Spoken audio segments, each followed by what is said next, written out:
Debussy wrote this in a letter to his friend in 1895 after having only published 2 works. He was 33 at the time. It's clear that he was on a mission, from the beginning of his career to reinvent music and break its rules. There is no such thing as theory. If something pleases the ear, then that's all that matters. That made him a difficult pupil, as I'm sure you can imagine. Nonetheless, his music has a definite appeal, a freedom that represents the mysterious affinity between nature and the imagination. Even now, in the 21st century, books and articles are being published, dissecting his music, discussing his philosophy, and investigating his life. Before I found out about Debussy, I had undoubtedly heard his music, but it wasn't until a few years ago that I really discovered it.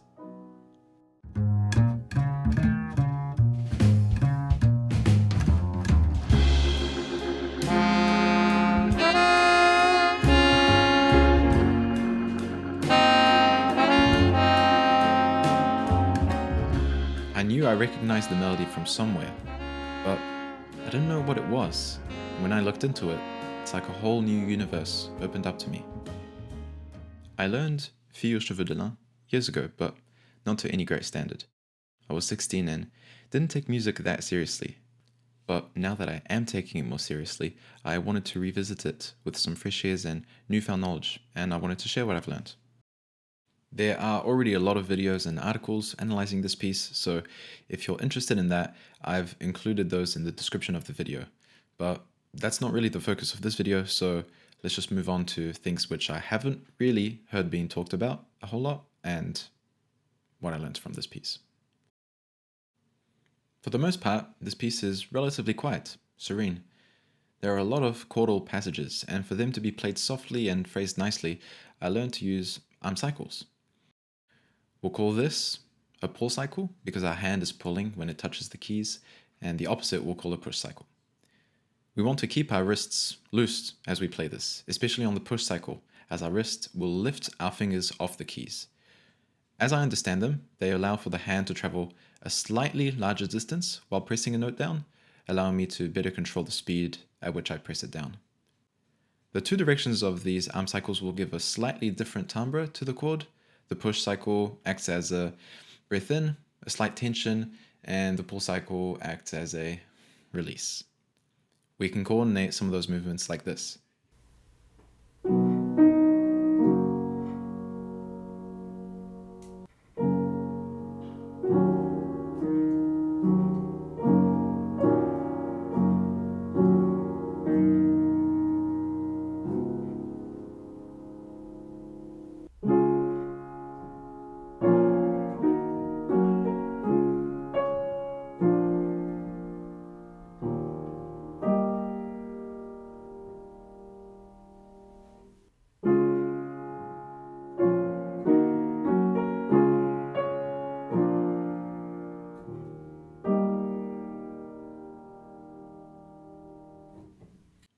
In bar 12, I had trouble with that rolled chord, and I found that the B wouldn't come out a lot of the time. By making sure that I bring my thumb back as I roll the chord and use my wrist, it got a lot easier. And also by practicing aiming to the B, that seemed to solve the problem.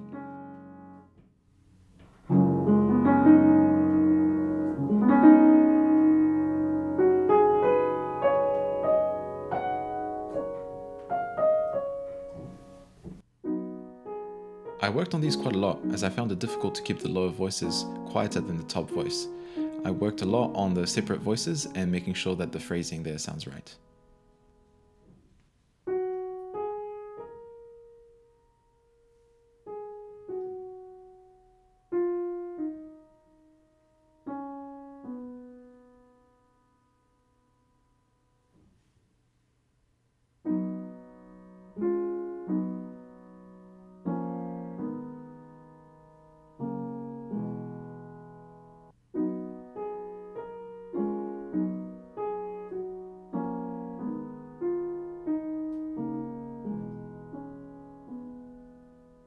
In those bars, as well as section from bar 24 to 27, while working on the sans lourdeur, I also worked on keeping at least one of the notes in the chord legato, giving an overall feeling of legato, even though it's really impossible to keep everything linked with my small hands.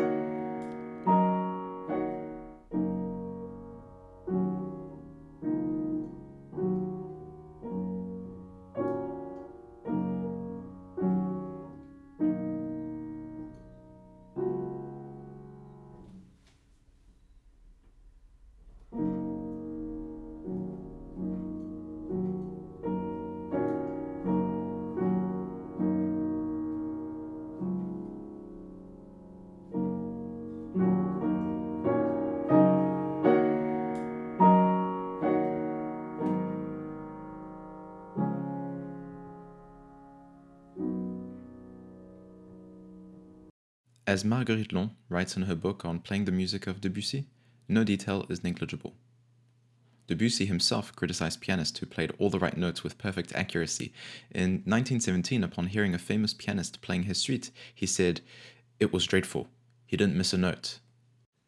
It's important for us to pay attention to what Debussy intended, as he was very specific. Everything is on the score. But we need to be careful about not going so far as being exact, thus removing the emotion and playfulness in his music. In a masterclass, Stephen Hoff proposes that the student use the blurring of the pedal as a texture. Don't be too clean with the pedaling, I think. See, Debussy doesn't mark pedaling, but what he does mark is bass notes. And when he has a tied bass note, it's, I think, an indication of a pedaling, because it can't keep on. I mean, he didn't have a middle pedal, so we can't fool with the middle pedal, like holding things on, and we shouldn't, because that's the wrong color. It's too clinical, it's too clean. So just, here, don't release the pedal too easily. Go to what we were talking about with the list. Go to a level 3 or 4, where it's not completely released, where it's just, the dampers are just brushing the strings. Debussy thought of pedaling, like Chopin, as a sort of breathing. Now, what I think that means is that if you pay attention to your breath, you'll notice that between the clear inhale and exhale, there's a gray zone where in and out seem to overlap. And Hoff, I think, is also onto that. And that's what he's talking about with the blurring of the pedal. We don't want it to be too clean. We want a little bit of overlap. We want a gray zone in between. Before I wrap up this video, I just wanted to mention one last thing. While it's important to pay attention to details and make sure that everything is as good as possible, it's also equally important to keep some volatility, variation, and personality in your playing. Every performance should be unique. It should reflect your state of mind at the present moment. And also, perfection, while being an attractive goal, is almost never actually interesting. The people I find most inspiring are not the ones who never make mistakes or play perfect performances. They're the ones that do everything with such intent and emotion that the mistakes, if you can really call them that, have no effect on the feeling of the product. In fact, they actually enhance the end feeling of the product. Mistakes are what make us human and what makes art relatable. I've included the link to my full recording of this song in the description, so if you want to hear me attempt to put everything that I've discussed into practice, you can do so. Thanks for watching this video, and I'll see you next time.